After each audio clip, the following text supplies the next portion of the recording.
A is for ant. Ant মানে পিপিলিকা।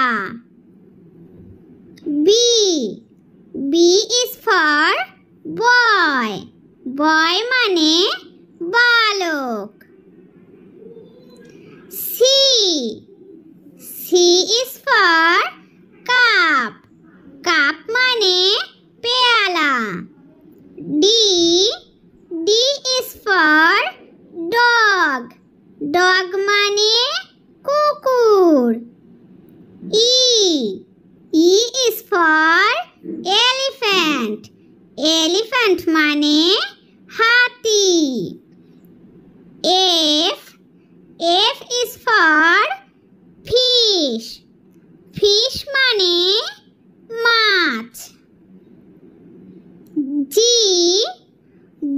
is for girl. Girl মানে বালিকা। তো ছোট্ট বন্ধুরা, আমার এই ভিডিওটি যদি তোমাদের ভালো লেগে থাকে তাহলে অবশ্যই like, share and please subscribe করো এইরকম আরও নতুন নতুন মজার ভিডিও পাওয়ার জন্য। আর পুরো ভিডিওর সাথে থাকার জন্য ধন্যবাদ।